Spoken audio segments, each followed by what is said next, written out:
يا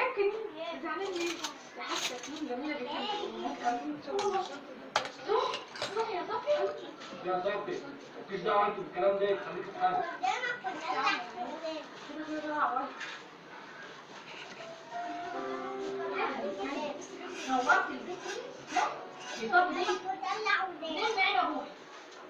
ممكن اوديك انا يا عم. يا اخي راح تكون جميله انت كمان. لا بس انا تحت امر عندي في اي حاجه. بقول لك يا ابو عطيه. يا صباح الخير او مساء الخير حسب التوقيت اللي بتشوفوني فيه. ازيكم عاملين ايه؟ وحشتوني جدا جدا. ايه اخباركم؟ وتعالوا بينا يلا النهارده اقسم بالله روتين كامل مع حته اكله هتاكلوا صوابعكم وراها. تعالوا شوفوا المفاجاه معانا. تمام، ويلا بينا نشوف احنا بنعمل ايه وما اطولش عليكم في المقدمه اكتر من كده، صح كده؟ يلا بينا. طبعا كده ابتدينا بالكولمن نغسله عشان نلاقي بقه ميه سايح في الحر اللي احنا فيه ده. لازم نغسله كويس كولمن عشان نملاه ميه نظيفه ونشرب منه. تمام، واركنه كده على جنب عشان مش كل شويه يقولوا لي ايه عايزه اشرب عايزه اشرب ويتعبوني، عشان انا تعبت. كميه مواعين اقوم من النوم الاقيهم مفضيين لي كل حاجه، كل حاجه، المواعين كلها والكوبايات وكله في الحوض. يا جدعان ليه كده؟ ارحموني. ولا اي حاجه. تمام، نغسل كده المواعين مع بعضينا بقى. الم الكوبايات على المجات على كل حاجه. انا بحب بسلكه نضيفه كده اغسل الكوبايات الاول والازايز الاول والكولمن والكلام ده. كل الحاجه اللي احنا بنشرب منها لازم تتغسل الاول، وبعد كده نخش بقى على المواعين.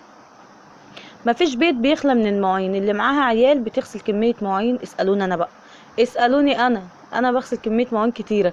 تبقي لسه مخلصه المواعين تبص تلاقي كميه مواعين عندك قد كده. تمام. تمام، انا بقى كنت عامله حاجه حلوه في الفيديو دوت، حاجه خفيفه جدا، وفي ناس اللي بتحبها هتفرح بيها، وفي ناس مش ما تعرفهاش تخش عندي على الفيديو وتكمل للاخر وهي تعرف ايه الحاجه الجميله دي. تمام كده. تمام، خلصنا خلاص الكوبايات. الكوبايه الالومنيا اللي قدامكم ديت كنت انا حاطه فيها شويه صابون نضاف، ومش نضاف ما هو كده كده الصابون نضيف، بس حطيت شويه صابون مع سلكه نضيفه كنت بغسل بيها الكوبايات والازايز والكولمن. فخلاص خلصت ارمي بقى السلكه وشويه الصابون. قلت بقى اكمل الاطباق بتاعتنا. بحط الحله كده وبسيب فيها المواعين عشان لو في طبق فيه حاجه لازقه رده ولا اي اكل ولا الكلام ده تبوش معايا. كده اصفي بقى الحله واغسل معاكم الصواني ديت. اغسل الكبير الاول وافضل الصغير. تمام. تمام. تقولوا لي بقى اول ما تبداي بينا تبداي بمواعين كده؟ ما انا لازم اشطب الدنيا حواليا الاول. المواعين دي من بالليل انا ما كنتش قادره اغسل مواعين وكنت تعبانه.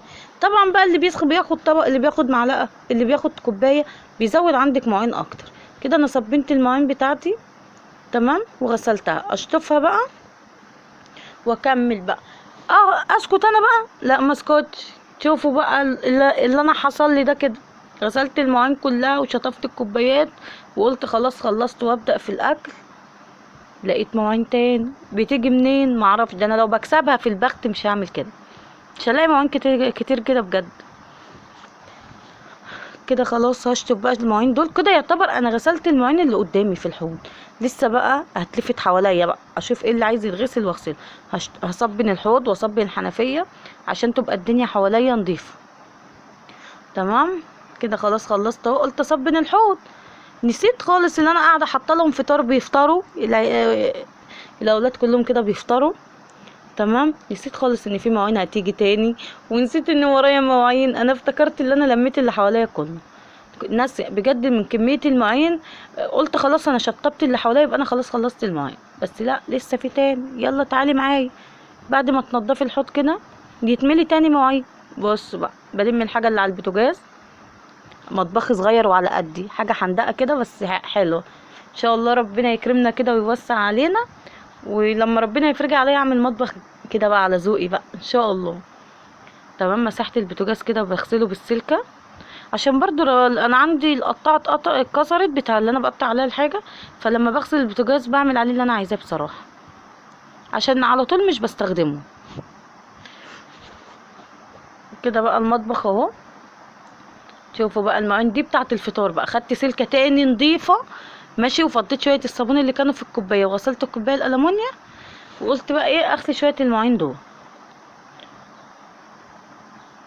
انا رحت فين؟ قولوا لي كده. تعبت، انا صدعت من كميه الاطباق دي. بس ما تخافوش، هتلاقوا حاجه حلوه في الفيديو والله هتعجبكم، حاجه جميله كده.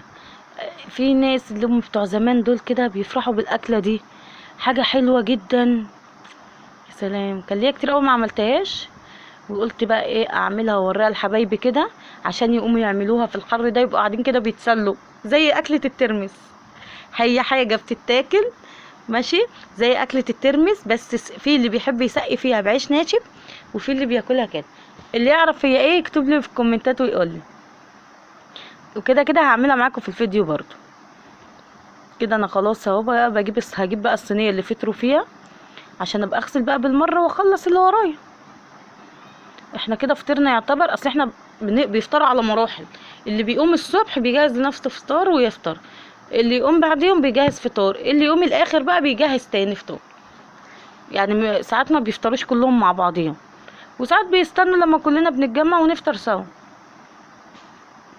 انا معايا حماتي طول السنه صايمه والله العظيم. اي اوقات يعني معينه كده بتبقى فتره فيها، وطول الوقت صايمه صايمه، ما بنعرفش نقعد نفطر معاها في يوم. كده بملى كوبايه بقى ميه ساقعه عشان كانوا عايزين يشربوا، يعني ما سابونيش برضو ولا يرحموني. كده بقى كان في ازازتين فيديو ما كانوا قاعدين بيفطروا، نسي خالص اللي انا مليت الكولمن.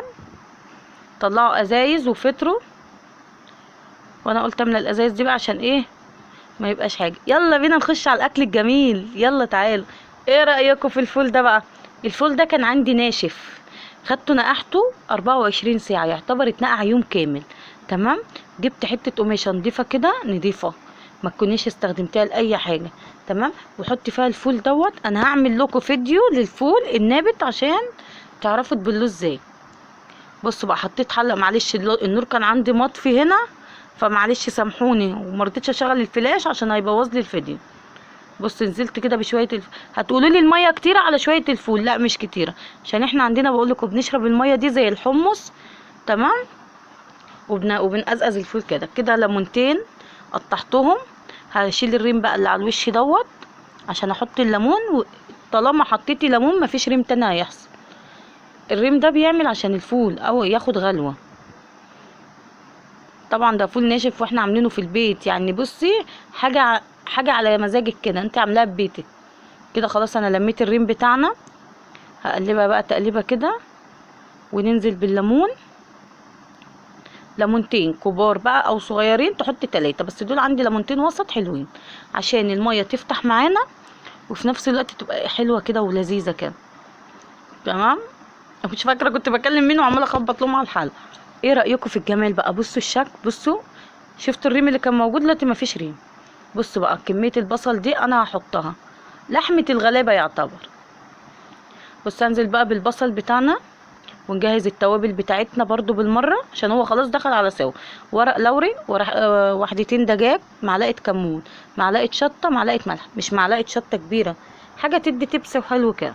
ننزل بيها بقى. في ناس بتحط له توم، انا ما حطيتلوش توم. هو ليه كذا طريقه، في ناس بتحط له توم بس انا ما حطيتلوش توم. بس انا هوعدكم هعمل لكم فيديو كامل من بدايه الفول وهو ناشف لحد ما يزرع معانا وتبقى الحبايه فوله النبت كده. تمام. عشان اللي عايز يعمله في البيت، اللي عنده فول بقى ما يرموش ويستناني. بصوا كده بقى بيغلي مع بعضه. اللي في الجناب دي بقت التوابل على فكره اللي هي حوالين الحله دي، اوعي تشيليها دي جميله. احنا شيلنا الريم كله، بس دي التوابل مطرح ما بتغلي لقيته ناقص ملح، قلت احط له شويه ملح حلوين كده. تمام. تمام. شكله مش غامق بس عشان اللمضه اللي مضلله عليا والله. المره اللي فاتت شغلت الفلاش خلى الفيديو بتاعي شكله مش حلو، وحاسه ان هو فيه اضاءه مش كويسه، فمعلش اعذروني بقى. تعالوا اوريكم بقى المره التانية كده بعد ما خد غلوه بقى بالتوابل بتاعتنا. بصوا البصل كده كان استوى بقى وكله، ما تسيبيش البصل يدوب معاكي. بصوا الفول شكله عامل ازاي، الحبايه بحبيتها كده. يلا بينا بقى تعالوا شوفوا. بصوا بقى شويه العيش الناشف والفول، ايه رايكم بقى؟ حطي بقى شويه كمون تاني، شويه شطه، وتعصري نص ليمونه، واقعدي كلي بمزاج كده رايق. وقوليلي تسلم ايدك يا ام حنين، جربيه وقولي تسلم ايدك. لو ما بتعرفيش تعملي الفول، هاتيه جاهز من بره واعمليه بالطريقه دي. لو اول مره يشوف القناه بتاعتنا، ينزل يشترك في القناه ويفعل الجرس عشان يوصل لكم كل جديد. وحبايبي طبعا ما ينسيش اللايك، يا جماله يا جماله يا تكاته يا حركات، طعمه اقسم بالله حكايه. بسرعه يلا انزلي بقى لايكات كده عشان الفيديو يوصل للناس كلها. وان عجبتكم الطريقه قولولي، تمام. وانا والله العظيم هعمل لكم فيديو فعلا ازاي تبلي الفول من وهو لسه ناشف لحد ما ينبت معاك. تمام تمام. انا مش هبخل على حبايبي باي حاجه. ايه رايكم كده بقى المنظر؟ بصوا طبق الفول لوحده، شوفوا شكله عامل ازاي، ولا العيش. يلا يا حبايبي كده، ما تنسوش تشتركوا في القناه وتفعلوا الجرس عشان